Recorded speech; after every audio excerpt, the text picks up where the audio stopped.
Hello everyone. तो communication के model की सीरीज को हम कंटिन्यू करते हैं। तो इसमें हमने पिछला लेक्चर जो लिया था वो ट्रांसमिशन या लीनियर मॉडल पे लिया था, जो कि एलिस और मैकक्लिंटॉक ने दिया था 1990 में। इसके बाद अब ये हमारा जो मॉडल आता है, ये मॉडल है हमारा इंटरेक्शन मॉडल ऑफ कम्युनिकेशन। ठीक है ना। वो ट्रांसमिशन था, सॉरी, है ना, ट्रांसमिशन था वो। और ये वाला जो इंटरेक्शन मॉडल है, ठीक है ना, इंटरेक्शन मॉडल है ये। अब इसमें पढ़ लेते हैं हम क्या क्या बोल रखा है। ठीक है ना। तो देखो, interaction model of communication. Communication is sending end receiving. Communication में दो ही चीज होती हैं। अब मान लीजिए इंटरेक्शन से क्या मतलब हुआ, जैसे कि हम और आप कोई भी वार्तालाप कर रहे हैं या सामने वाले को कोई भी चीज़ भेजना चाह रहे हैं हम, तो वहाँ पे दो ही चीज़ें तो होगी। सेंडिंग यानी कि जो मैसेज को सेंड करेगा, एंड रिसीविंग कि सामने वाले को हम मैसेज भेज रहे हैं तो उसको वो रिसीव होगा। Interactive model is also known as convergence model, यानी कि इसको इंटरेक्टिव मॉडल के साथ साथ इसको हम कन्वर्जेंट मॉडल भी बोलते हैं। कन्वर्जेंट क्या हुआ कि कन्वर्ट हो रही है, यानी कि कन्वर्जेंस यानी कन्वर्सेशन हो रहा है, एक तरीके से कन्वर्सेशन हो रहा है दो लोगों के बीच। इसमें फील्ड ऑफ एक्सपीरियंस की बात भी होती है। Field of experience of A communication pattern alternation factor होता है इसका। ठीक है ना। जैसे कि culture, social psychology, situation and channels, ये सारी चीज़ों का इसमें यूज किया जाता है। ठीक है ना। अब इंटरेक्शन मॉडल में क्या क्या है, देखो, एनकोडिंग कौन करेगा, sender.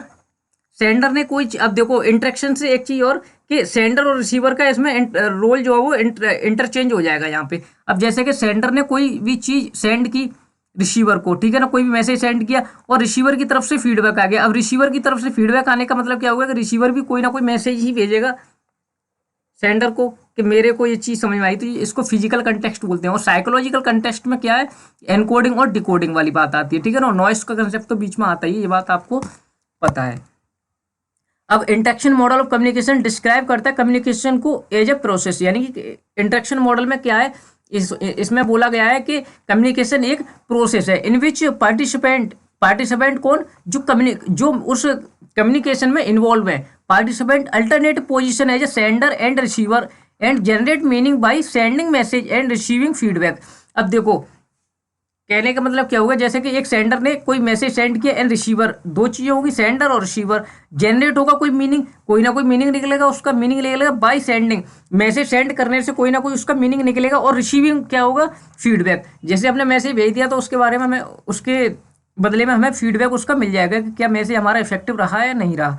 With in the physical and psychological context, ये दोनों चीजें किस चीज के अंदर हो रही है, फिजिकल और साइकोलॉजिकल कंटेक्स्ट के अंदर ही हो रही है। ठीक है ना। अब श्रेमैन ने जो को 1997 में बोला था, rather than illustrating communication as a linear और one way, this model incorporate feedback, this make communication is more interactive two way communication. इसमें क्या इन्वॉल्व हुआ है कि ये टू वे कम्युनिकेशन है और मोर इंटरेक्टिव है ना।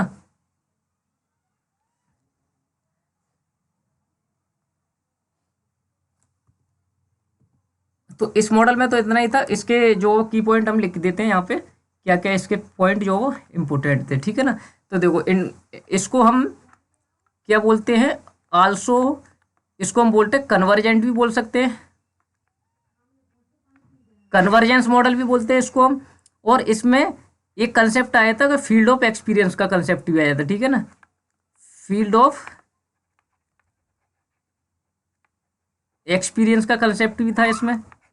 दूसरी चीज इसमें जो थी, वो कम्युनिकेशन को यहाँ पे इन्होंने प्रोसेस माना है कि कम्युनिकेशन एक प्रोसेस होता है। ठीक है ना।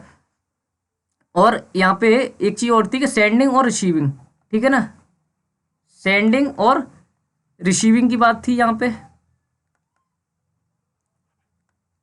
सेंडिंग रिसीविंग की बात थी। और कोई चीज इसमें, हाँ, एक ये था कि टू वे है। ये जब कन्वर्जेंस हो रहा है, यानी कि आपस में कन्वर्सेशन हो रहा है, तो टू वे होगा। जब टू वे होगा तो एक चीज और होगी कि टू वे है तो ये इफेक्टिव भी हो जाएगा। ठीक है ना। यहाँ से भी इसको एक पॉइंट और नोट कर सकते हैं कि इफेक्टिव इफेक्टिव कम्युनिकेशन होगा यहाँ पे। ठीक है ना। इफेक्टिव होगा और मोर इंटरेक्टिव होगा, मोर इंटरेक्टिव। इतने पॉइंट जो मैंने आपको ऊपर लिखे, एक बार इसको जो डिटेल में वीडियो देख लीजिए, उसके बाद ये सारे पॉइंट आप जो है वो कॉपी पर नोट कर सकते हैं, जो कि की पॉइंट इसके निकल के आते हैं। ठीक है ना। आई होप लेक्चर आपको अच्छा लगा होगा। लेक्चर अच्छा लगा तो लाइक कीजिए, चैनल को सब्सक्राइब कीजिए। Thank you so much.